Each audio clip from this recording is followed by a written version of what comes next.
A ver, mi hermano- muy bien. Mi hermano Jorge Chucuri, ¿se encuentra por ahí? Presente, mi hermano, buenas noches. Amén, mi hermano. ¿Cómo está? Buenas noches. Muy bien. Bien. Mi hermana Chunga Elisa. Buenas noches, pastor presente. Amén. Mi hermana, a ver, mi hermana Ana Verónica Gualán.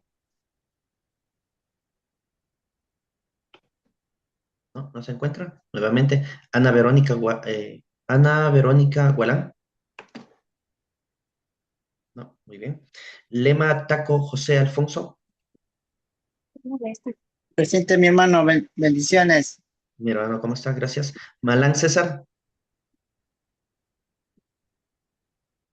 No, Malán César, no. Malán Cristian. Presente mi hermano, buenas noches. Amén. Yukilema Samir. Yukilema Samir, ¿no? A ver, Yukilema Mayra Elizabeth, ¿no? Morocho Narcisa. Amén, hermano, buenas noches. Muy bien. Hermano, buenas noches, disculpe, yo soy María Mishki, no Sí, María. logré. Sí, Sí, Mishki Yukilema. presente, mi hermano. No se preocupe, no se preocupe. Ya, Mi Dios me hermana bendiga. Morocho sí estaba por aquí. Mi hermana Paca Diana, ¿no? Paca Diana, ¿no? Bien. Mi hermana Pulik Cuenca María Magdalena. Buenas noches, hermano presente. Gracias. A ver, mi hermana Kinge Yukilema Jeremy Adriel. Jeremy Adriel. Amén. Amén, presente. Amén. Kishpi segundo. Dios le Kishpi bendiga, segundo. hermano pastor, y a todos presente. Gracias, mi hermano. Muchas gracias. Kitio Wilmer. Amén, hermano. Buenas noches con todos. Buenas noches, mi hermano. A ver, Jorge Daniel Vimos Chimbo. Jorge Daniel. No. Muy bien. Yukilema Ana María. Yukilema Ana María. No. Yukilema Kerly. Buenas noches, hermano presente. Gracias, hermana. Yukilema Nancy. Yukilema Nancy, ¿no? Y Yukilema Neri. Buenas noches, hermano presente. Muy bien. Bien, mis hermanos, déjenme guardar este documento aquí, que esté ya muy bien. Listo, mis hermanos. Ahora sí. Hermanos, primero les pido una disculpa. ¿Sí? Voy a hacer todo lo posible aquí. Ya estoy ya en mi estudio, estoy haciendo todo lo posible para que nuevamente no se nos vaya a cortar la señal. Bien, mis hermanos, ¿cómo han pasado esta semana? Sí, aunque ya está grabando, yo quiero saber cómo les fue con el trabajo. ¿Están bien? ¿Pudieron avanzar bien el trabajo? ¿Estaba entendible el trabajo? En cuanto al tiempo, ¿cómo ustedes ven? ¿Está bien el tiempo? ¿Les falta un poco más? ¿O consideran que sí pueden hacer un poco más rápido el trabajo? ¿Sí? Todo eso me encantaría que ustedes me lo mencionen para continuar con la clase, ya que tengo algunas actividades extra también que quisiera hacer con ustedes. Y también quiero hacer, hermanos, un trabajo en clase. Sí, así que quiero que estén atentos. Quiero al final hacer un trabajo en clase y necesito que estén atentos. Mi hermano Wilmer Kitio alzó la mano. Hermano, muy buenas Buenas noches. noches. ¿Cómo está mi hermano? Eh, Dígame. yo creo que estaba pasando lista, recién pude ingresar a este link. Soy el Malán César.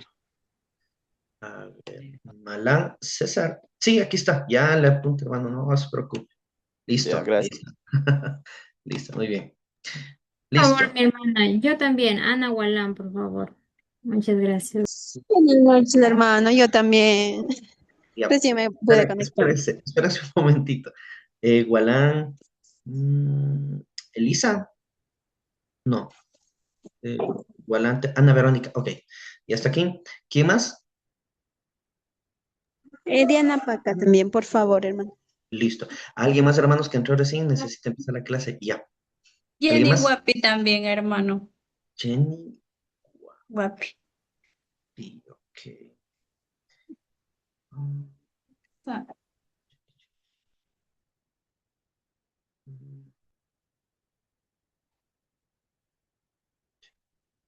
¿Me ayuda con su otro nombre, hermana? Jenny, ¿qué más? Jenny Guapi, no. No le tengo hermano en la lista. No sé qué. Déjeme anotarla aquí al final, ¿sí? Después de eso solucionamos, no se preocupe. Ya, ahí tengo hermano en la lista, no se preocupe, eso después, al final de la clase lo podemos discutir, ¿sí? Bien, entonces voy a compartir mi pantalla en este momento. Me confirman, hermanos, si es que dejen para ver. Ahí está. Me confirman si pueden ver mi pantalla ahora.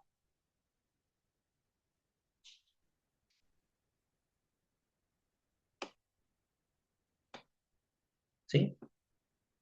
¿Sí se ve la pantalla, hermanos? Ayúdenme con eso. Sí, hermano. Sí, hermano, sí. Sí, sí, Muy bien. hermano. Bien, hermanos.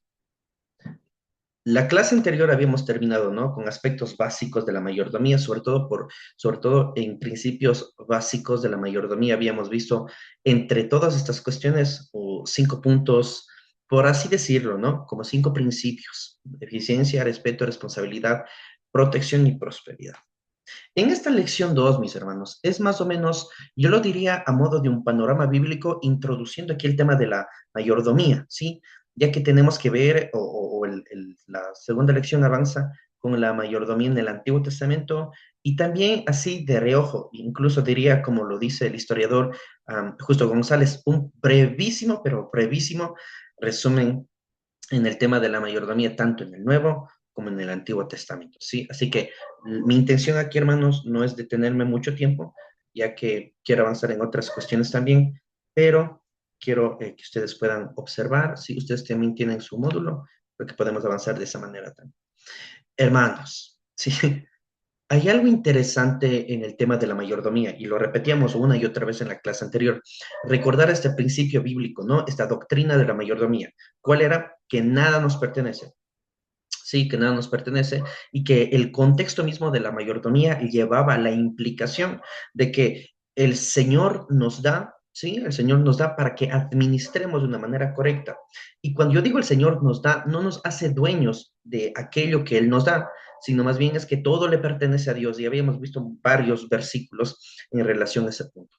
Ahora bien, cuando nosotros vemos o fijamos nuestra atención en el Antiguo Testamento, podemos observar, ¿no? Bueno, ¿en dónde empieza la mayordomía? De la manera histórica, si lo queremos ver de esa forma, lo tenemos desde Génesis, ¿sí? Y quiero arrancar con Adán. Mucho se ha dicho, hermanos, la mayordomía en cuanto al contexto de Adán. Bastante, hay libros, hay estudios en relación a esto. Así que yo he intentado hacer un brevísimo resumen de la mayordomía de Adán. Bueno, como primer preámbulo, dentro del contexto de la mayordomía de Adán, a ver, Adán y Eva tienen el deber, ¿sí? De cuidar el huerto. Este es un aspecto fundamental en Génesis 2:15. Nos muestra claramente cómo el Señor planta un huerto, hace al hombre y lo pone al cuidado del huerto. ¿Esto qué quiere decir? Implica mucho, hermanos, y yo quiero hacer una gran diferenciación con la ideología progresista que tenemos hoy en día, ¿sí? De vindicar los aspectos de nuestra raíz, ¿sí? Y por los aspectos de nuestra raíz, yo me refiero a nuestra cultura. ¿Qué es lo que vemos ahora en esta filosofía andinista, si lo queremos ver de ese modo, ¿no? Y esto es lo que me encanta del Evangelio. El Evangelio no hace discrepancias o no va a tratar de abrazar algunas filosofías y otras no. No, de ninguna manera, sino que trata de ver que el Evangelio de Cristo es superior a cualquier tipo de filosofía. Ya hay varios pasajes en el Nuevo Testamento que afirma eso.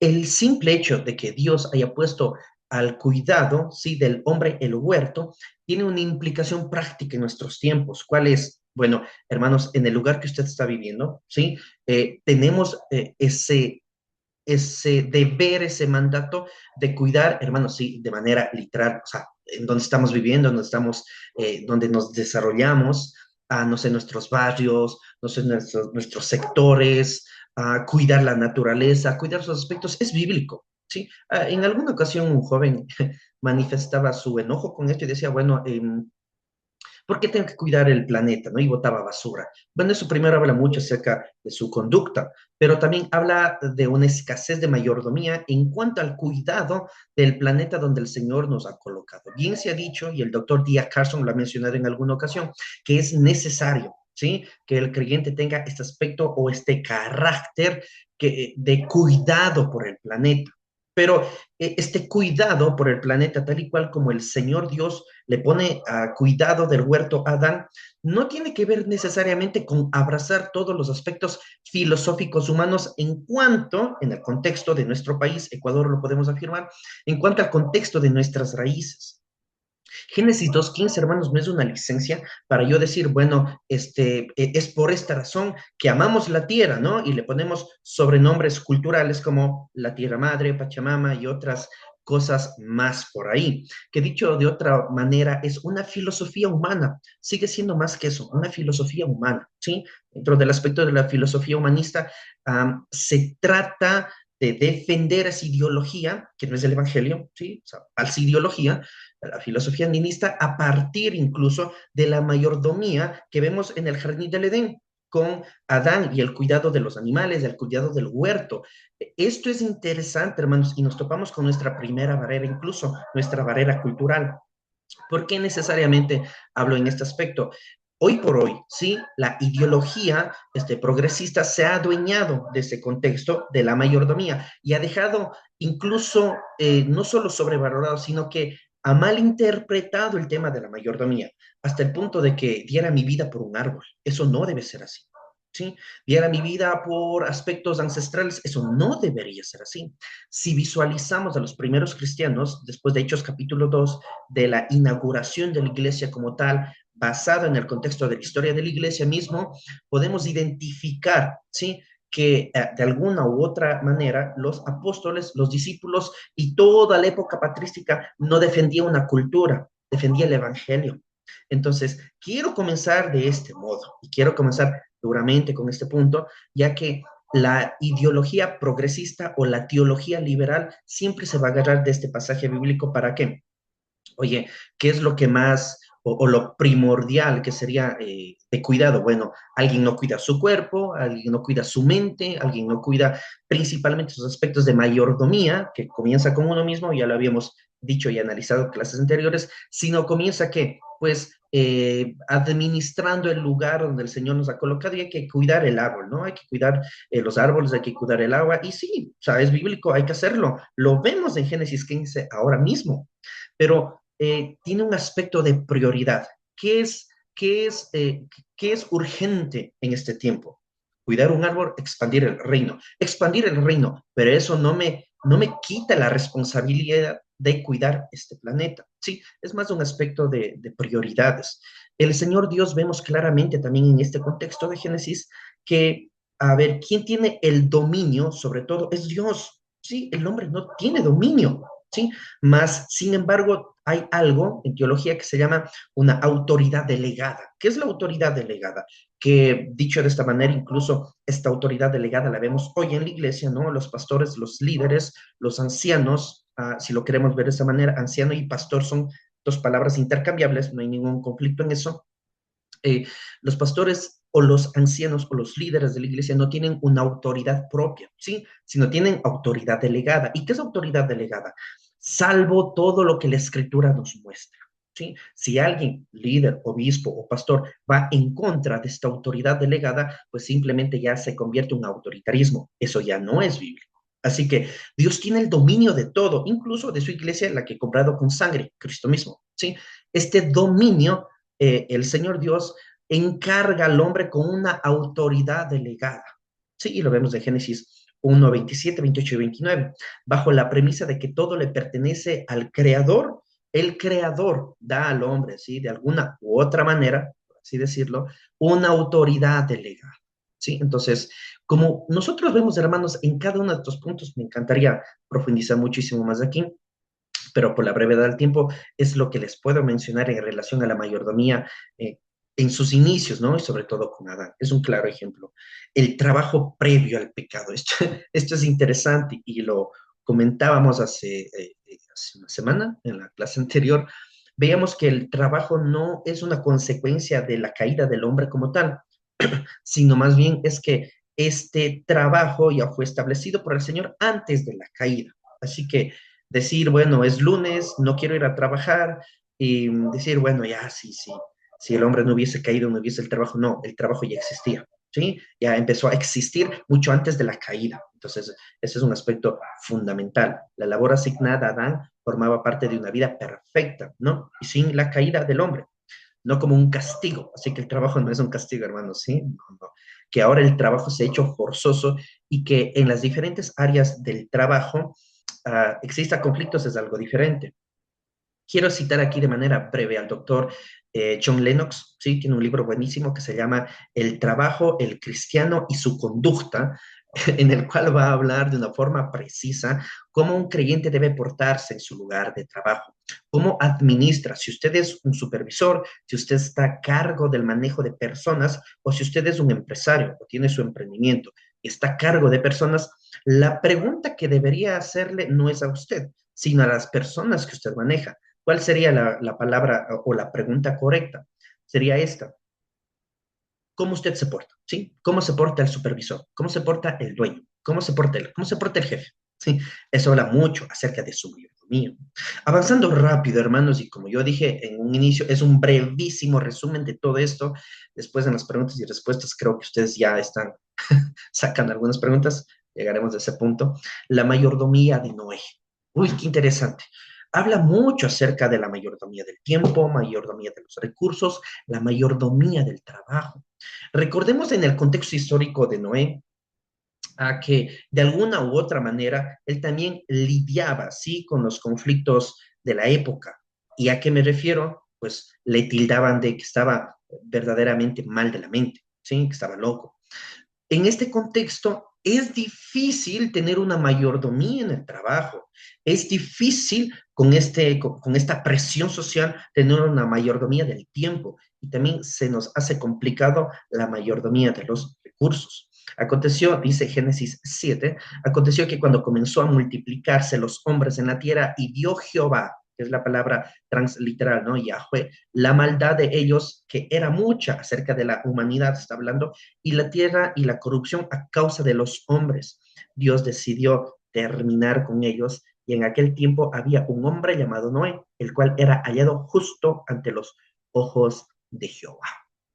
Lo interesante de Noé, ¿sí?, es su tiempo, su dedicación, la implementación de los recursos en tan poco tiempo. Alguien podría decir, no, pero tuvo varios años. Bueno, para nosotros, sí que ahora tenemos la maquinaria necesaria, muchos de los instrumentos que podemos armar, qué sé yo, un edificio en menos, sí, en menos de lo que Noé lo hizo, y con las dimensiones que el Señor Dios había mostrado a Noé, se nos haría complicadísimo, demoraríamos el doble que Noé.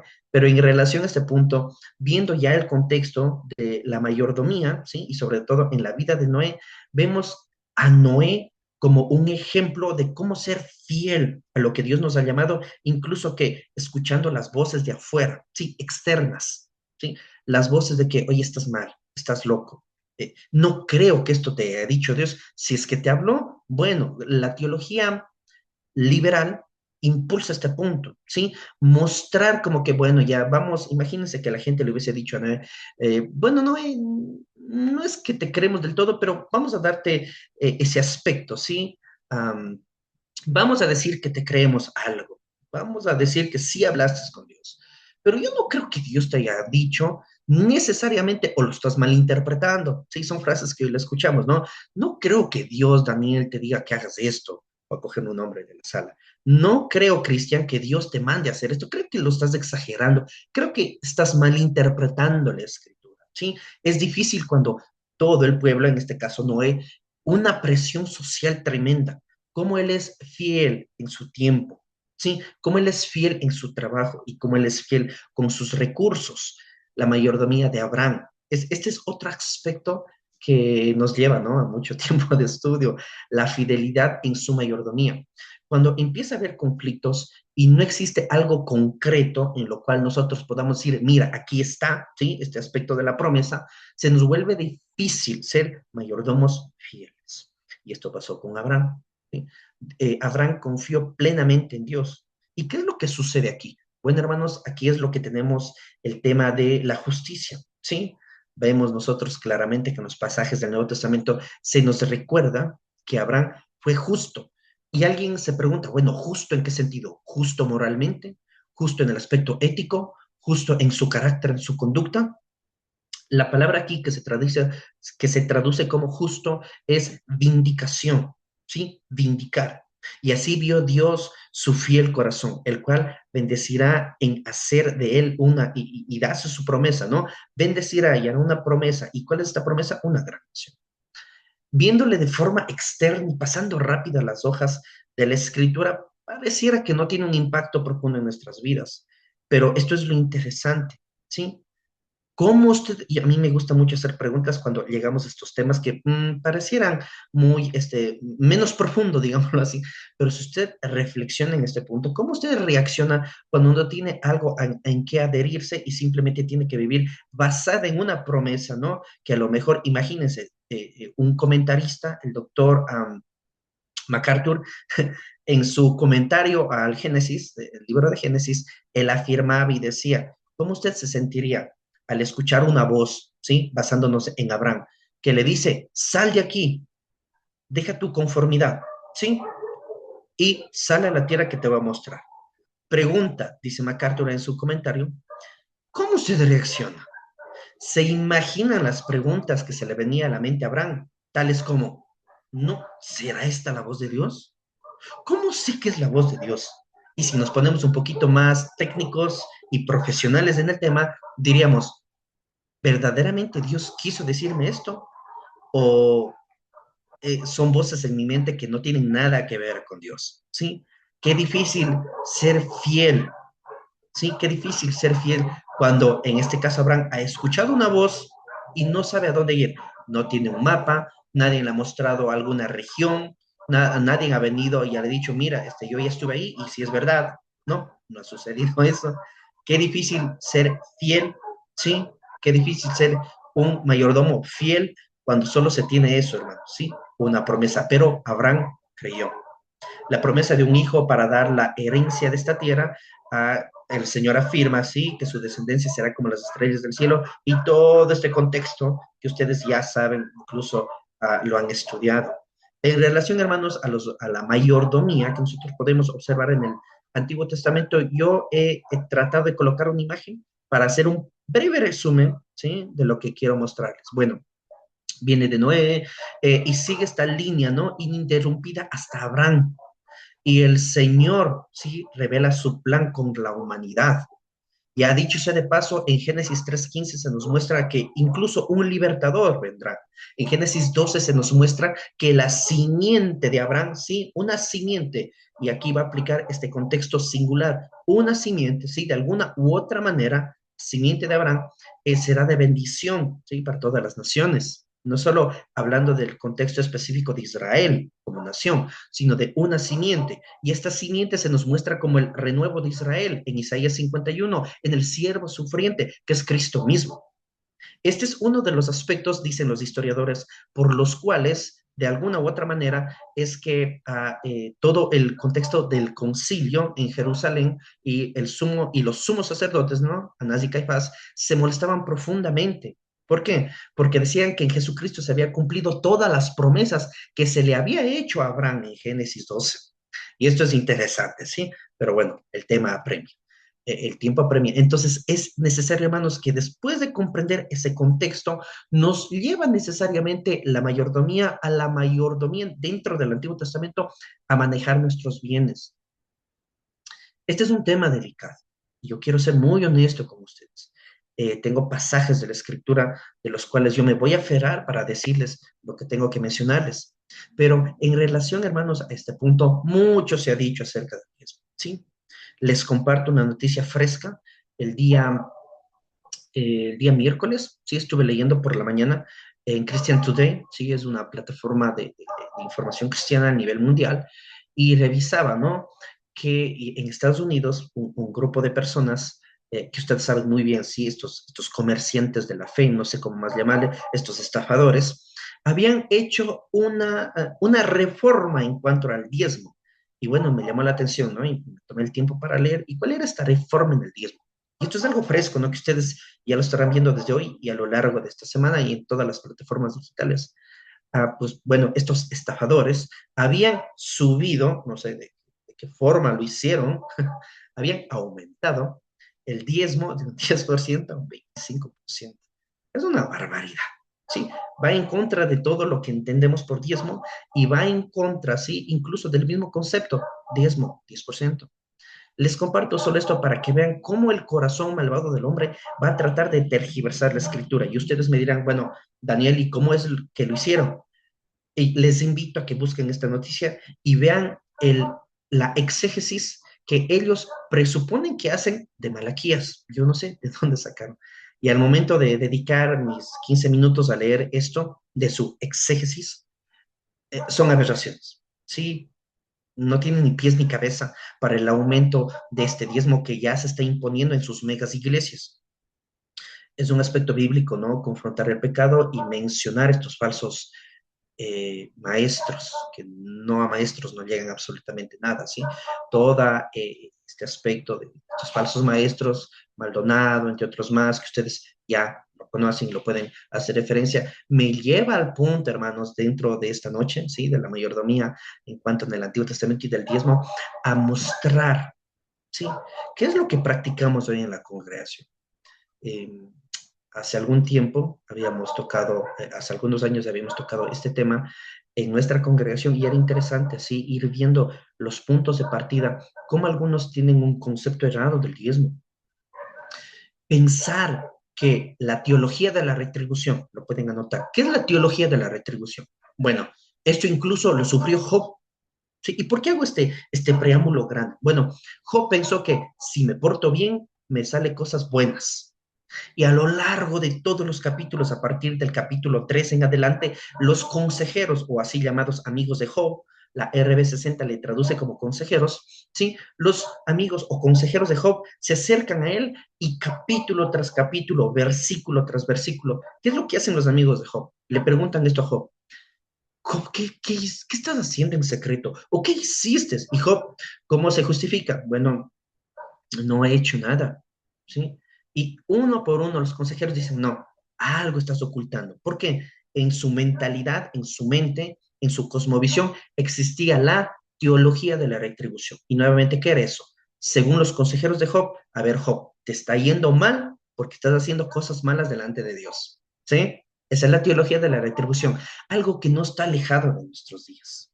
Yo fielmente hablando, he escuchado incluso a creyentes afirmar esto. Miras esto y te sale bien esto. Obra bien y te va bien. Y cosas así como si fuesen reglas de oro general. Hermanos, hay algo interesante. Usted puede ser un excelente hombre de Dios, sí, que da sus ofrendas, que ya vamos a hablar un poco más adelante de eso, que da muchas otras cosas más. Pero hay un punto importante, ¿sí?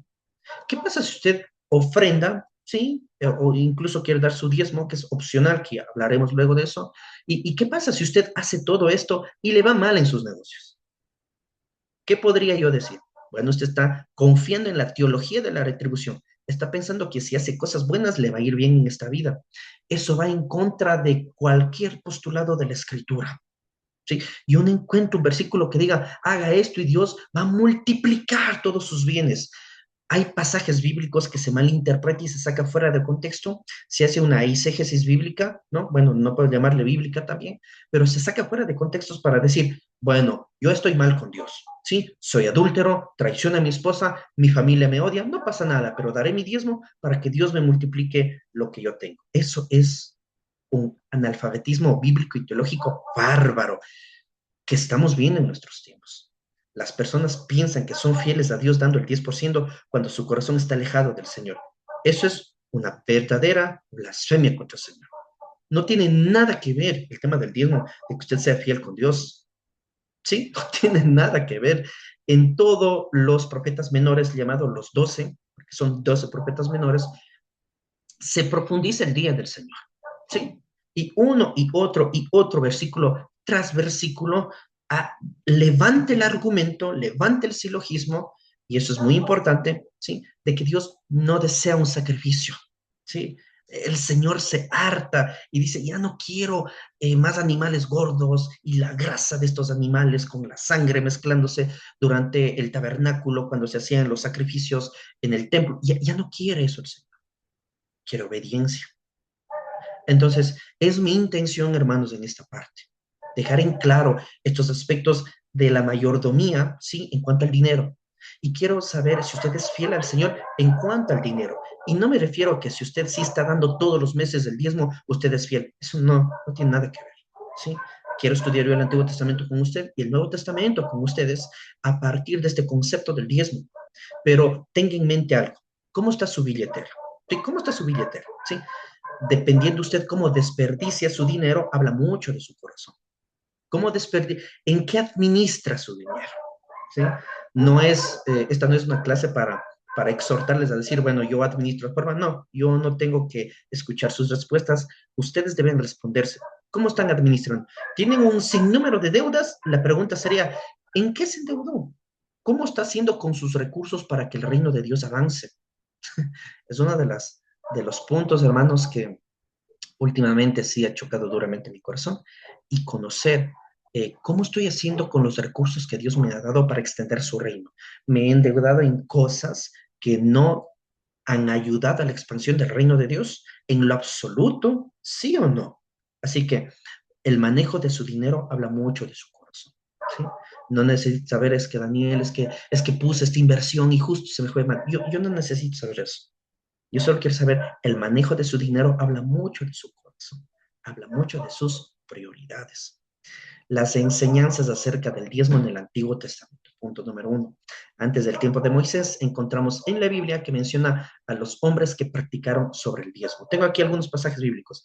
Génesis 14, Génesis capítulo 28, y en todos estos aspectos vemos que Abraham tiene un encuentro, ¿sí? Con, de alguna otra manera, Melquisedec. Bueno, este personaje extraño, este personaje que no habla mucho acerca de la escritura, salvo en Hebreos, si no recuerdo bien, creo que por ahí en Hebreos capítulo 10, 11, por ahí, no recuerdo muy bien, se le vuelve a mencionar, sí, al personaje de Melquisedec, ¿sí? Pero bueno, Abraham ofrece de alguna u otra manera a este Melquisedec, que es rey y sacerdote de Salem, se nos menciona en la escritura en Génesis 14, en Génesis 28, podemos observar entonces que Abraham, antes de que hubiese la ley mosaica, es decir, aquí Moisés todavía no existe, recuerden esto en la línea del tiempo histórico, Moisés todavía no existe, pero Abraham ya hace un aspecto de un diezmo. Yo he visto varias veces, ¿sí? Mencionar a estos estafadores, a este aspecto del evangelio y de la prosperidad, ¿sí? Este mal llamado evangelio de la prosperidad, a estos estafadores, mencionar estos versículos y sacar fuera de contexto y decir, bien, ven hermanos, por eso es necesario dar el diezmo. A ver, no hubo la ley antes de Moisés, bueno, entonces, ¿y por qué Abraham diezmo? Es una de esas formas, ¿no? Y cuando alguien apunta al Nuevo Testamento y al saber que la ley se abolió, algunos dicen, pero Abraham no estaba bajo la ley y diezmó. ¿Y qué dicen algunos? Y Dios le bendijo. Bueno, yo no encuentro en la versión de la RB60 o en la Septuaginta o en cualquier otra versión de las Escrituras que afirme que solo porque Abraham diezmó, el Señor lo bendijo muchísimo más. No veo esa formulación. No veo dentro del carácter y de los atributos de Dios que el Señor se guíe por la teología de la retribución, ¿sí? Que usted puede ser un mal creyente, puede ser un mal esposo, un mal hijo, pero usted lleva sus diezmos el fin de mes y pienso que si gano más es porque Dios me está bendiciendo. Hay que tener mucho cuidado de esta teología de la prosperidad que se ha expandido, hermanos, como plaga en toda América Latina, ¿sí? En toda América. Y es interesante ver cómo algunas congregaciones caen en esto, ¿sí? Aquí debemos identificar. Quiero mencionar o hacer otra mención honorífica al documento de la Didache, ¿sí? La Didache no es un documento autoritativo, ¿sí? Porque no es palabra de Dios, pero se escribió en los primeros 3 siglos de la historia de la Iglesia, en la época patrística. Y esta Didache en el capítulo 4, ¿sí? De su libro de la Didache, que son enseñanzas de los apóstoles y de los discípulos directos de los apóstoles, se mencionan cómo uno debe identificar, ¿sí? A un falso profeta. Y es interesante todo ese capítulo Me encantaría que lo lean luego y se pueden descargar, está gratis en el sitio web. Y es interesante cuando ellos mencionan, dice, bueno, si alguien viene en nombre del Señor Jesús, reciban en su casa, bien hacen en hospedarlo, pero si pasa más de 3 a 4 días, es un estafador. Ojo con ese punto. Siguiente punto que dice la Didache. Bueno, está pidiendo alimento, exacto, ayúdenlo, y si pueden económicamente también, ¿sí? Pero dice, pero después de pedir alimento, empieza a pedir en vez de alimento ya retribución económica, es un estafador, deséchenlo. Y así, punto por punto, casi, si no me recuerdo, hay como 8 o 9 puntos que toca el manual de la Didache, ¿sí? Dentro de los 3 siglos de los padres de la iglesia, que es muy interesante. Ellos incluso ya nos dan una fórmula de cómo identificar a los falsos maestros o estos estafadores. En relación, hermanos, al diezmo, algo relacionado a la historia de la iglesia, dentro de la historia del diezmo. Bueno, primero vemos que después de la salida de Egipto, el diezmo se instituyó, ¿sí? Ahí vemos con Moisés, la ley mosaica también, como ley para Israel. Podemos observar en Éxodo 13. Dios mandó a los israelitas que dedicaran todos los primogénitos, tantos de los hombres como de los animales.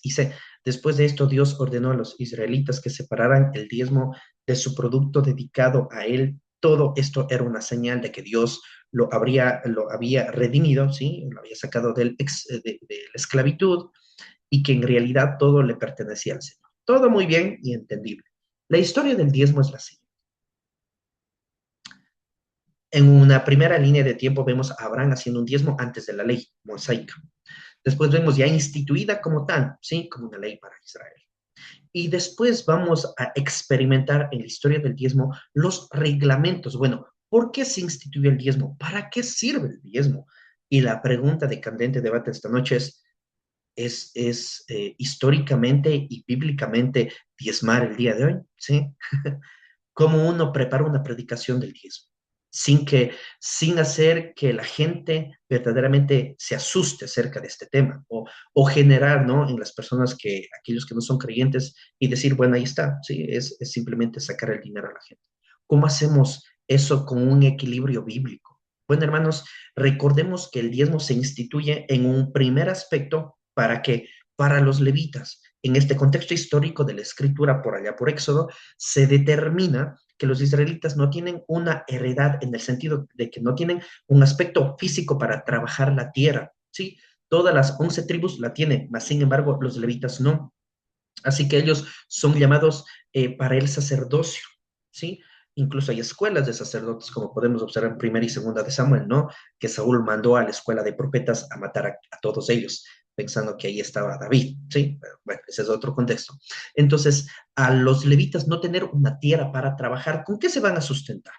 Así que el diezmo en primera instancia, como podemos observar, era para los levitas, para que ellos sirvan en el templo, en aquel entonces el tabernáculo, ¿sí? Y ese era, por así decirlo, el salario de ellos. De esa forma se sostenían a sus familias, ¿sí? Sostenían a sus hijos, sostenían a su esposa, era su sustento. Ahora, en relación a este tema del diezmo, podemos encontrar muchos aspectos o diría yo, clasificación de los diezmos que la Escritura nos muestra. El diezmo de gracias al Señor, el diezmo para los pobres, incluso el contexto de las ofrendas, de las primicias y la ayuda voluntaria. Todo esto es bíblico y he puesto un cuadro comparativo que ustedes tienen en su manual, ¿sí? En cuanto al diezmo, es un mandato de Dios, ¿sí? Dar la 10ª parte de sus cultivos, de sus animales, de sus bestias, es decir, del aspecto económico que se manejaba para los levitas. Ahora, la tarea de los levitas era administrar, ¿sí? Ese diezmo, no solo para tratar de sostener de alguna u otra manera el tabernáculo y luego en el tiempo ya del primero y segundo templo de Jerusalén, para sostener el templo, ¿sí? Para sostener las ofrendas, para sostener lo que serían los sacrificios, para sostener a todos los levitas, ¿sí? A sus familias, era para sostenerse a uno mismo y sostener el tabernáculo, luego el templo. El diezmo de los diezmos, que sería el diezmo sacerdotal, era la 10ª del diezmo. Después vamos a explicar un poco más acerca de esto. La ofrenda, bueno, la ofrenda era en acción de gracia, ¿sí?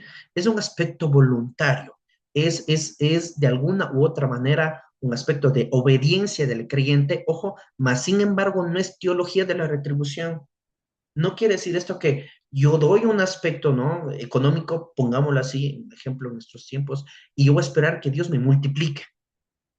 Hermanos, no hay principio bíblico para eso. En serio que no encuentro ningún principio bíblico para eso. ¿Sí? No es que yo voy de un aspecto por necesidad y espero que, oye, yo puse $100 este mes, bueno, espero que me retribuya el Señor lo doble o lo triple y sacamos fuera de contexto todos los pasajes bíblicos. Eso lo hace la teología de la prosperidad, ¿sí? La falsa teología de la prosperidad, que no tiene nada que ver con el Evangelio de Cristo. El aspecto de la primicia. Bueno, quiero ser fiel al texto bíblico, ¿sí? Y quiero ser honesto con ustedes, mis hermanos. ¿Es lícito o no practicar las primicias en nuestras congregaciones? ¿Qué dice la Escritura acerca de esto? A veces, hermanos, como ecuatorianos, o occidentalmente hablando, o latinoamericanos, no sé cómo más decirlo, nosotros vemos en un aspecto de coqueteo con las cuestiones de los judíos. ¿En qué sentido? Bueno, tenemos banderas de Israel por ahí en nuestras congregaciones. Cuando entra un conflicto de Israel, uy, oramos de rodillas y por Palestina y por los otros lugares donde hay un porcentaje más alto de iglesias, ¿sí? Cristianas y obreros y misioneros, lo dejamos a un lado y sacamos fuera de contextos muchos versículos, tales como este, ¿no? Bueno, es que en la Escritura dice que al que maldice Israel le va a ir mal y teología de la retribución. Ese aspecto sucedía de manera explícita y literal en el tiempo, ¿sí? En aquel tiempo, en el tiempo de Abraham, y tiene sus retribuciones físicas. Al que maldice a Israel, pues verdaderamente le va a ir mal, y vemos esto en el Nuevo Testamento. Pero recordemos que en Cristo se cumple toda la ley y los profetas, ¿ya? En Cristo se cumple toda la ley y los profetas. Y cuando yo decía en un inicio, a veces coqueteamos con esta cultura de Israel, con la cultura judía, quiero coger el contexto de cultura judía, empezamos a introducir en nuestras congregaciones fiestas que no tienen nada que ver con la iglesia actual, ¿sí? O con la iglesia que el Señor Jesucristo ha instaurado como tal. De entre todas las cosas, una de esto es la fiesta de las primicias. Bueno, la fiesta de las primicias como tal no era una fiesta, sino más bien era como un aspecto de ofrenda, ¿sí? Y era de alguna u otra manera un mandato de Dios, era el primer fruto de las cosechas. En nuestro aspecto, para tratar de imitar esto, ¿qué hacemos? Llevamos frutas al altar. ¿Esto es bíblico? Pues no es bíblico, ¿sí? No es bíblico. Y yo, mis hermanos, con el amor del Señor, yo les reto a que ustedes vayan y estudien todos los 5 siglos del inicio de la iglesia. Siglo I, siglo II, siglo III, siglo IV, siglo V, y averigüen si alguna de estas iglesias hacían primicias. No lo hacían. Desde el siglo V hasta el siglo X tampoco existe esta fiesta de las primicias como nosotros lo vemos. Esto es una moda que hoy por hoy se ha instaurado en muchas de nuestras congregaciones, ¿sí? Y tiene que ver con el aspecto de tratar a relucir un punto de la cultura judía que sí podemos hacer. Bueno, ¿y por qué no hacemos todo el contexto de la cultura judía? ¿Por qué no comemos los animales impuros? ¿Por qué no deberíamos dejar de comer estos animales impuros? Pero disfrutamos mucho, ¿no? Como un insecto del mar, que es el camarón, que nos encanta a todo el mundo. Entonces, ¿qué estamos haciendo? Estamos haciendo una distinción de la ley. Estoy cogiendo solo lo que sí puedo cumplir y lo que no puedo cumplir. Digo, no, Daniel, eso es ley, eso es Antiguo Testamento, eso no va para nosotros. Pero, más sin embargo, cosas o costumbres judías las obtenemos del Antiguo Testamento para hacerlo y decimos, no, es que este es un mandato de Dios.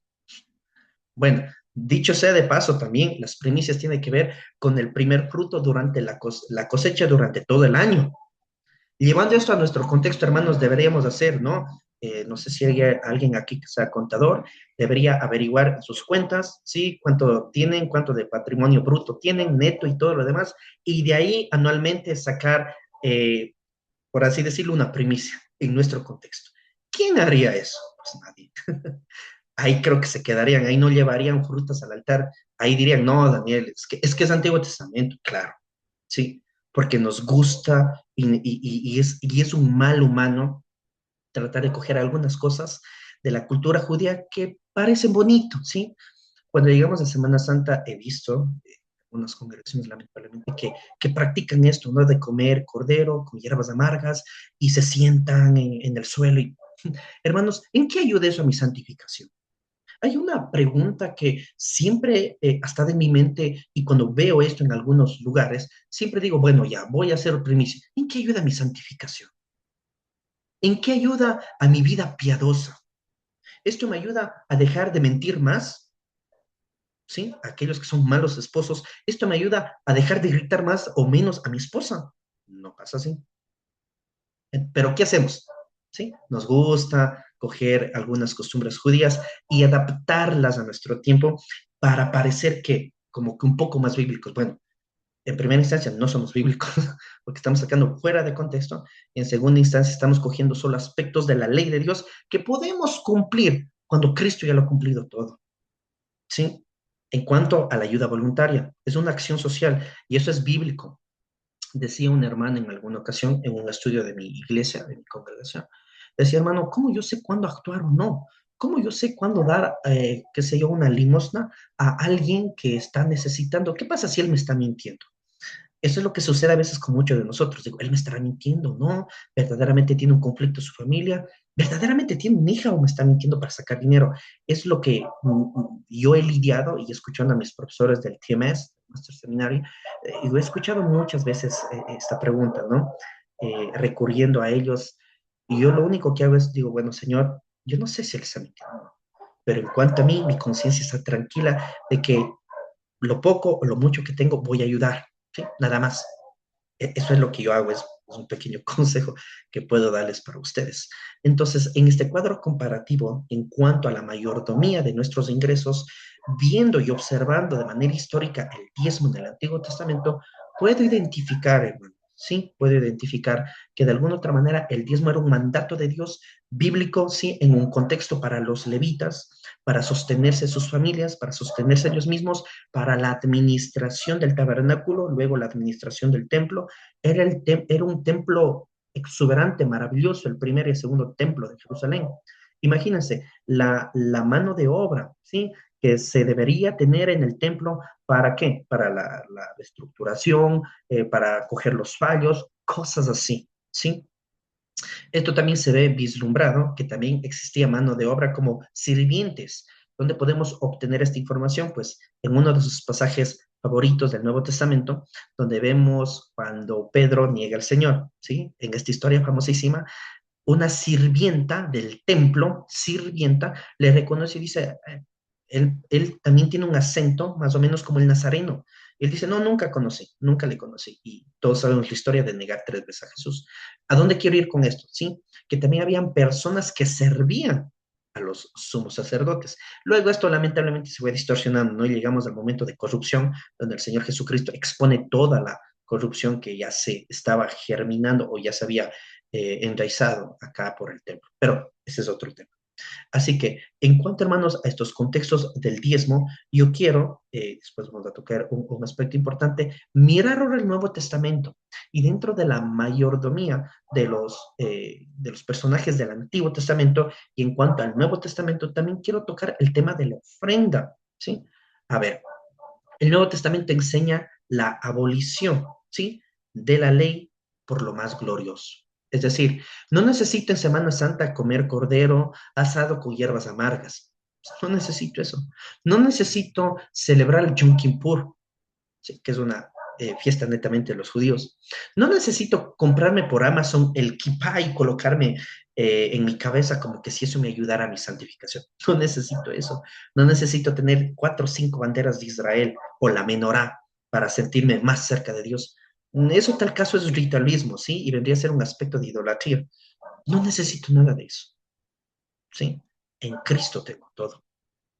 De eso se trata el concepto mismo del Evangelio de Cristo, que tengo a Cristo, que podemos estar a cuentas con el Señor, ¿sí? Que podemos introducirnos de alguna u otra manera, o lo que significa en el Nuevo Testamento, en el templo de Dios y estar a cuentas, ¿sí? Con el Señor. El único pontífice, ¿sí? El término en latín derivado que significa único puente, el único puente es nuestro Señor Jesucristo. el cual nos ha vuelto a colocar en paz con el Padre. Así que el Nuevo Testamento enseña eso, que toda la ley mosaica que nadie pudo cumplir, salvo Cristo, nadie puede cumplir la ley. Pablo explica esto: si uno es fiel en algunas áreas o aspectos de la ley, ya descuidamos la ley en otros aspectos, ¿sí? Así que es difícil cumplir la ley. Cristo cumple toda la ley. Y por lo tanto, en la muerte, crucifixión y resurrección de Jesucristo, se cumple toda la ley y los profetas. No tengo que tratar de introducir cosas a la iglesia. Y este es el punto también de la mayordomía en la congregación. Hay muchos, ¿sí?, que han sido nefastos en el tema de la congregación. Pongamos esto en un aspecto de ilustración. Digamos que el dueño, ¿sí?, de un lugar le encarga a alguien, ¿no?, que esté cuidando acerca de su esposa. Y esto lo decía el pastor, si no mal recuerdo, el teólogo Núñez, si no sé mal, ¿sí? Washer, perdón, Paul Washer. Él mencionaba esto, ¿no?, en esta ilustración. Y decía, imagínate que se va de su casa, ¿sí?, y te deja el cuidado de su esposa, que le cuides, que vea que no le falte nada, que esté ahí, pero después él regresa y ve que le has obligado a su mujer, a su esposa, a vestirse con ropa indecente, a que se pinte los labios de forma indecente, a que muestre un aspecto indecente. ¿Cómo reaccionaría el esposo? Reaccionaría mal. Pues decía Paul Washer, eso es lo que ha sucedido en las congregaciones. Hemos metido cosas a la iglesia las cuales Cristo no nos ha mandado. Sacamos a relucir versículos, no sé de dónde los sacan, sinceramente, hermanos, yo no sé, para justificar esos actos. Y decimos, esta es la iglesia de Cristo. El doctor C.S. Lewis, ¿sí?, en su libro Medio Cristianismo, recomendaba, o por lo menos él afirmaba, que si Cristo volviera hoy, ahora, no reconocería mucho a su iglesia, ¿sí? Porque han ido introduciendo modas, han ido introduciendo muchas cosas que Cristo no está, de alguna otra manera, contento con ese punto. Y para afirmar, hermanos, mis palabras, quiero observar la mayordomía de Jesús, ¿sí? Después vamos a hablar un poco más de este tema. Jesús, en una y otra ocasión, él se subordinaba al Padre de manera momentánea. No me malinterpreten. Jesucristo se subordinaba al Padre de manera momentánea durante su misión aquí en la tierra, ¿sí?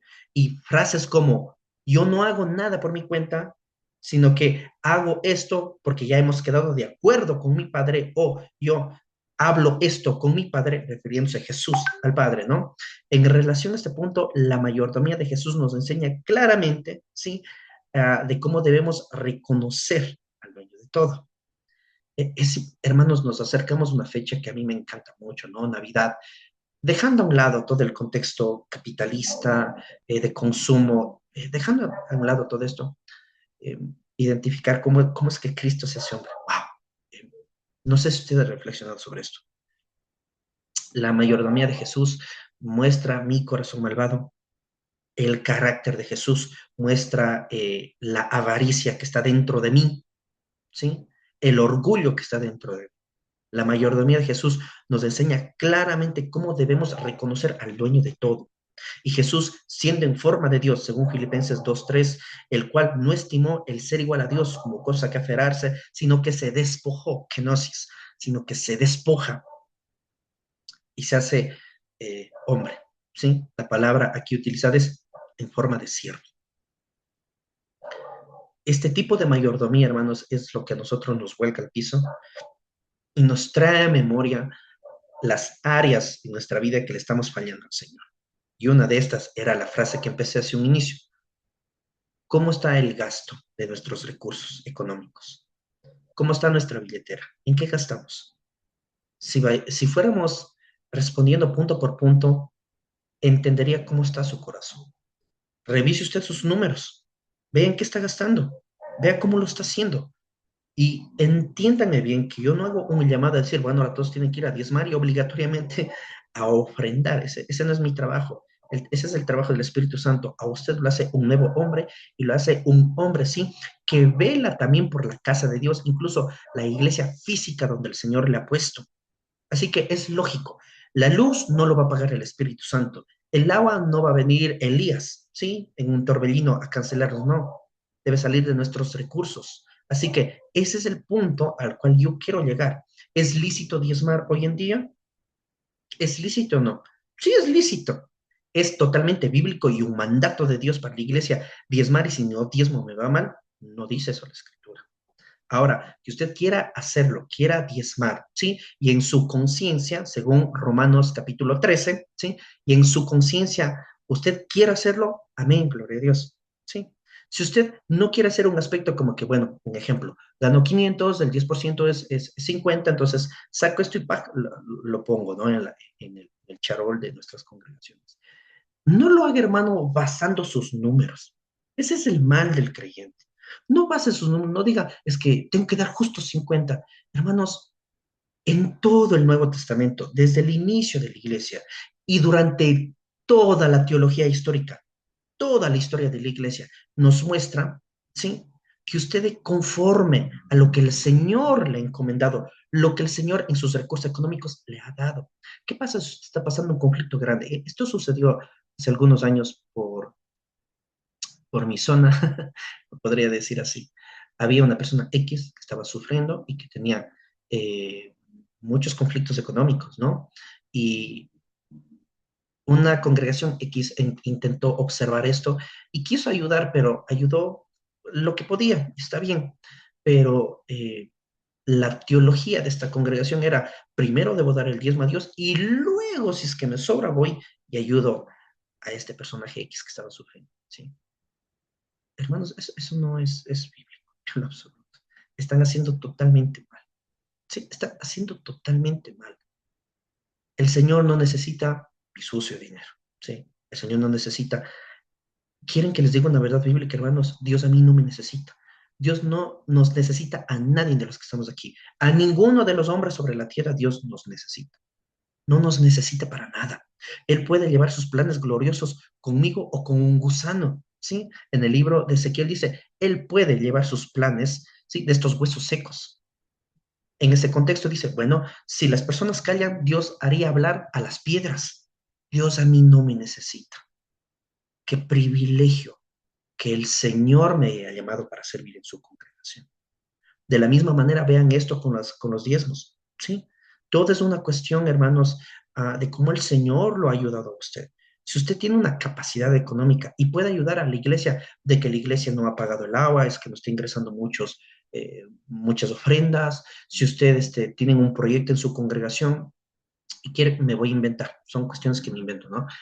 Y quieren levantar un segundo piso para hermanos que vienen de lugares lejanos y no tienen dónde quedarse. Y si yo tengo el recurso para poder ayudar, gloria a Dios. Y si no lo tengo, el Señor sabe también, ¿sí? Aquí yo quiero tocar una línea muy delgada con ustedes. No puedo yo hacer alusión, oigan, hermanos, necesitan muchas cocinas, ¿por qué no ofrendan? No sean así, y llamar duramente la atención en la congregación desde el púlpito. Yo debo ser muy cuidadosos con eso. La escritura manifiesta que yo daré cuentas a Dios y de toda palabra ociosa. La traducción aquí, palabra ociosa, es de todo aspecto, incluso de pensamiento. ¿Sí? Sean cuidadosos. Una vez un hermano me dijo, ¿y cómo yo sé cuándo tengo que actuar o no? Bueno, es que ese no es mi trabajo, no es su trabajo. Es el Espíritu Santo de Dios que les va a dar a conocer cuándo actuar de esa manera, cuándo callar, cuándo hablar, cuándo retroceder, cuándo alzar la voz y cuándo no. ¿Sí? En esto yo no les puedo ayudar, no les puedo dar un manual, porque el mismo espíritu que levantó a Cristo de entre los muertos es el mismo espíritu que reside hoy en día en cada uno de nosotros. No es el Espíritu Santo, chutas, que pasó más de 2000 ni sé cuántos años y varió un poco en su poder. No, Dios no muta, Dios no cambia. Él no tiene sombra de variación, ¿sí? Y es el mismo espíritu que levantó a Cristo de entre los muertos, es el mismo que reposa y vive en el creyente. Así que este tema del diezmo, hermanos, aunque gustaría hablar y expandirme un poco más en este tema, dentro de nuestro contexto que estamos estudiando de la mayordomía, es saber cómo soy fiel a Dios con mis recursos. ¿Y cómo sería fiel a Dios con mis recursos? Bueno, primero, hermanos, yo sé que todos conocemos a personas que pasan conflictos económicos. Yo lo tengo en mi trabajo, yo lo tengo en personas conocidas en mi lugar, en donde vivo. Sé y conozco de familiares y hermanos de mi congregación. ¿Sí?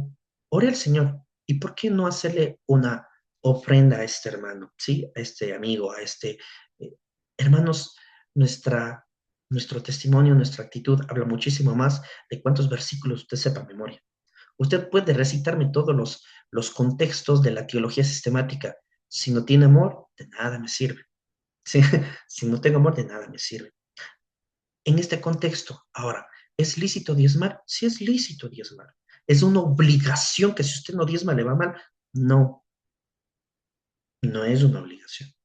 Ahora, ¿qué pasa si no diezmo y empieza a irse en picada mi economía? Hermanos, no crean, en serio, hermanos, yo les hablo con el corazón, no crean, hermanos, que si ustedes dejan de diezmar, es por eso que me va mal en los negocios.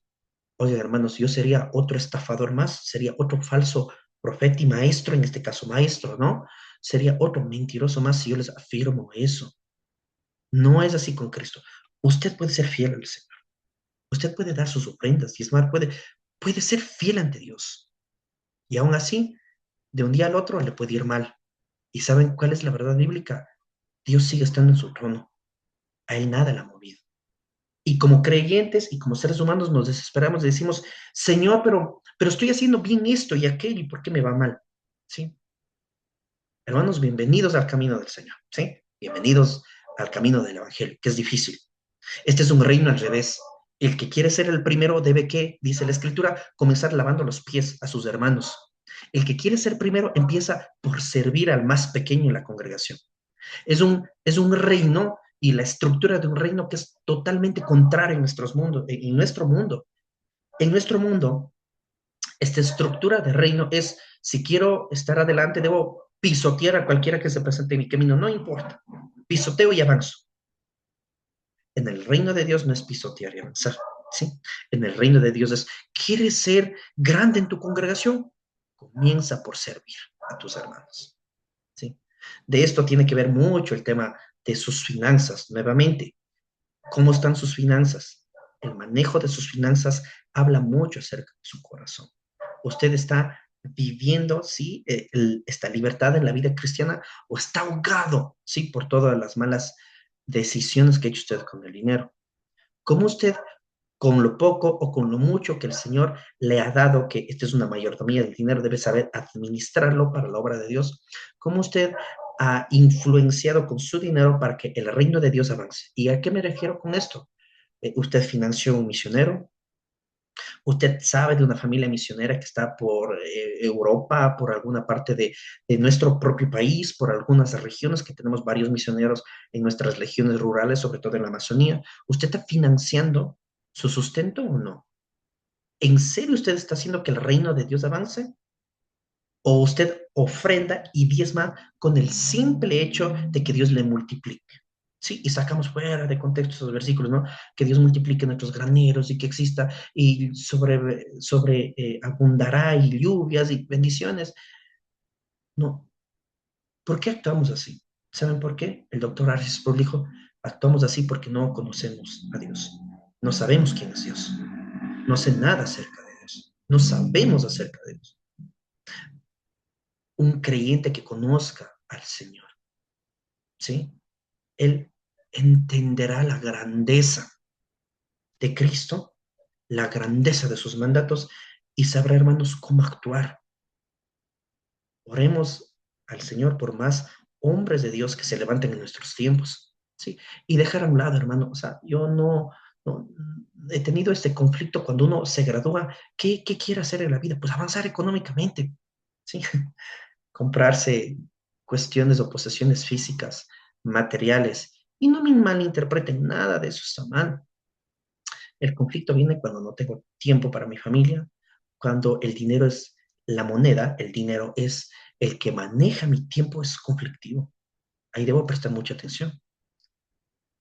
Cuando lo único que hago es trabajar y no veo nada en mi cuenta bancaria, debo rogar al Señor que me muestre en qué área estoy fallando, ¿sí? Y tenemos muchas cosas más que decir aquí. En cuanto a la ofrenda, bueno, las 3 clases de la ofrenda en el Nuevo Testamento que sí encontramos en la historia de la iglesia. La ofrenda para los que sirven al Señor. Si su congregación es una congregación grande, en el cual sí puedan sostener a su pastor económicamente, gloria a Dios. Qué hermoso, hermanos. Gloria al Señor. Si ustedes pueden sostener a su pastor y que su pastor se dedique el tiempo completo, que visite a los hermanos, que evangelice con mayor énfasis, que dedique tiempo, mínimo una semana, para preparar un sermón exegético, que es muy complicado. No es sencillo, un sermón no se prepara de hoy para mañana, eso es imposible, se lleva muchísimo tiempo, pero que él se dedique al 100% a la congregación. Amén. Sí, amén. Que puedan sostener a su pastor. Gloria a Dios. La ofrenda para los necesitados. Si usted, hermano, dentro de sus recursos, el Señor le ha dotado de buenos recursos económicos y da su ofrenda a la congregación y también ve a su hermano en necesidad y puede ayudarlo, hágalo. ¿Sí? Esa es su marca como creyente. Amarnos los unos a los otros. ¿Sí? Y la palabra uno a los otros no solo tiene que ver con el contexto de la familia cristiana, sino con los de afuera. Y aquí viene, hermanos, el reto. Y conversaba con mi esposa hace algunos días, ¿no? Y decía, ay, qué complicado es tratar de ayudar, ¿sí? Tratar de ayudar a aquellos que incluso están en contra totalmente del Evangelio. El Señor nos manda a amarlos. Y hace algún tiempo me encontré en una situación así de una persona X que no quería saber nada acerca del Evangelio y tuvo un conflicto económico. Créanme, hermanos, que para mí fue difícil ayudarle económicamente porque por un lado, ¿no? La teología resulta y dice, bueno, no, él está en contra del Evangelio, ¿qué le vas a ayudar? Pero por otro lado, las palabras de Jesucristo, si ustedes solo ayudan a los que les aman, no hacen nada de importante, ¿sí? Incluso los incrédulos se portan así. Hermanos, es bienvenido, ¿sí? Bienvenido al Evangelio de Cristo, bienvenido a la familia del Señor, donde nuestro ego día a día debe ser, ¿qué? Fulminado, terminado, acabado. La ofrenda, los principios básicos de la ofrenda, bueno, una ofrenda con regularidad. Hay el otro extremo también, lo conozco, que llega y dice, bueno, el diezmo es del Antiguo Testamento, no hay que ofrendar, no hay que hacer nada, Dios sostendrá su iglesia. Sí, es totalmente cierto. A ver, pero tengo que pagar el agua, tengo que pagar la luz, tengo que pagar el internet, tengo que pagar los arreglos de la congregación, tengo que pagar, no sé, la pintura, tengo que pagar muchas cosas. El templo se está cayendo, necesito cambiar la suela del piso, necesito cambiarlo por cerámica, necesito poner un techo más fuerte en nuestra región, sobre todo en la cordillera de los Andes tenemos varios terremotos también, necesitamos... yo sé que el Señor sostendrá su obra, ¿sí? Yo estoy completamente cierto en ese punto, pero hay un deber cristiano. Sí, el deber cristiano es ofrendar con regularidad. Y hermanos, no lo haga con obligación. Usted considera, hermano, que el Señor necesita mi dinero. Él no necesita mi dinero. Y como le dije hace un momento, Él ni siquiera me necesita a mí. ¿Sí? Él puede hacer hablar a piedras y llevar sus planes gloriosos con pedazos de piedras inertes. Así puede obrar el Señor. Pero el Señor se ha placido en llamarnos a cada uno de ustedes que hoy están incluso aprendiendo acerca de mayordomía. ¿Sí? Ese es nuestro Dios. ¿Sí? Una ofrenda con regularidad. Debo ser yo responsable con la congregación en donde Dios me ha puesto. En una situación se daba a conocer de una persona que tenía buenos recursos económicos, tenía mucho flujo de dinero, y él decía, bueno, yo voy a ofrendar en esta congregación porque ellos sí me caen bien y acá en la iglesia donde yo me congrego no les voy a dar ni un centavo. Hermanos, eso no es así. Usted sea responsable con su iglesia local, ¿sí? En donde el Señor le ha puesto. Y dicho sea de paso, no nos conlleva hablar acerca de la membresía, pero hermanos, sea fiel a su iglesia local. Hay algo que a mí me molesta rotundamente, ¿sí? En mi iglesia los hemos bautizado de este nombre. ¿Cuál es? El cristiano turista. El cristiano turista viene 2 veces al año, Semana Santa y Navidad. De ahí por ahí asomen Año Nuevo.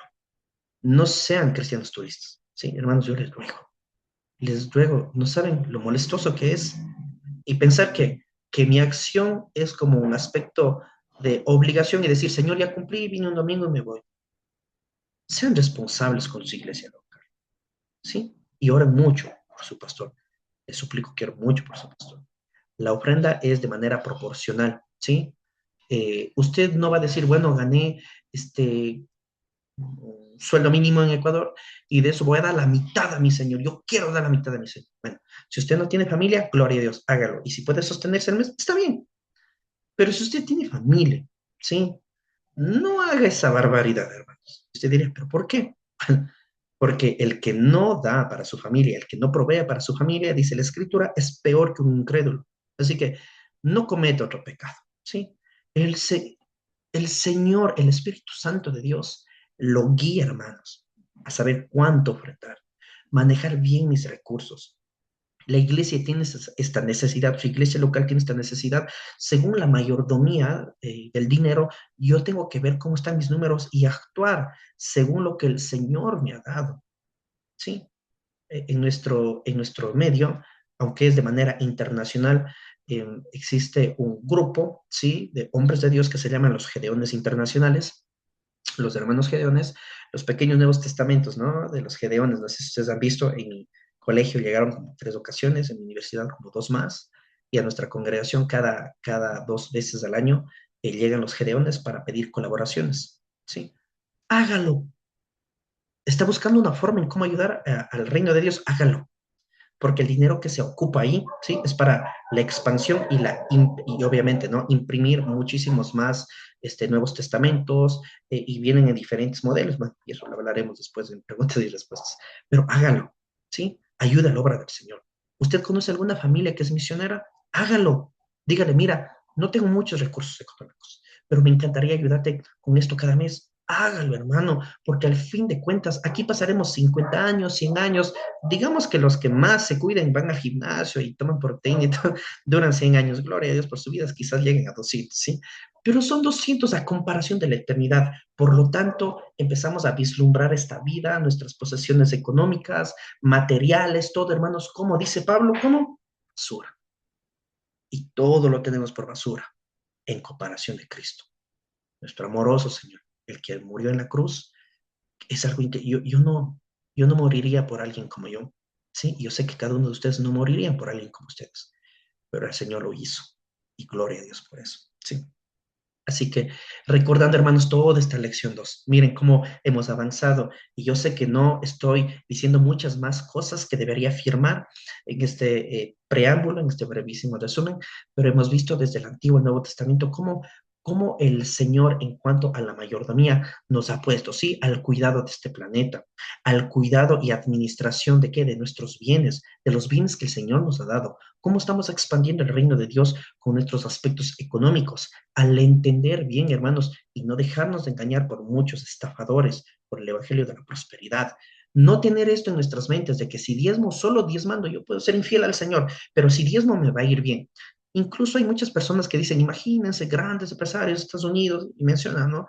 Que ellos nunca van a la iglesia, pero siempre dan su diezmo y les va bien económicamente. Son totalmente falsos maestros. Van en contra de todo lo que conocemos por el Evangelio de Cristo, ¿sí? Sea responsable con su iglesia local. Hermano, sea responsable con su iglesia local.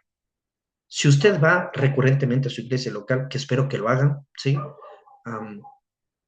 En alguno de estos aspectos del seminario, creo yo, sí, que debe haber un seguimiento de cómo ustedes están en sus iglesias locales, ¿sí?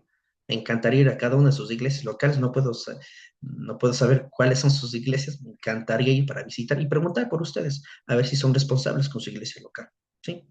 Vean a la ofrenda, hermanos, con un aspecto de agradecimiento al Señor. Vean la ofrenda, bueno, a los más necesitados, ¿sí? No solo digan, voy a orar por ti, háganlo si no tenemos recursos y el Señor es fiel en eso. Pero si usted tiene recursos, no diga, voy a orar por ti y me voy. Ay, no es que estoy orando, mire, es que ya no, es que hay que orar, es que la economía del país y todo lo demás. No estoy diciendo que sean negligentes con su dinero, ¿sí? Pero no se aferren al dinero, ¿sí? Recuerden, cómo están sus números, cómo está su economía, es como está su corazón, ¿sí? Y creo que esto, hermanos, es todo por esta lección 2. A mí me ha gustado muchísimo estar aquí con ustedes y impartirles, hermanos, esta clase, aunque yo sé que hemos tocado muchísimas cosas, sí, de las cuales creo que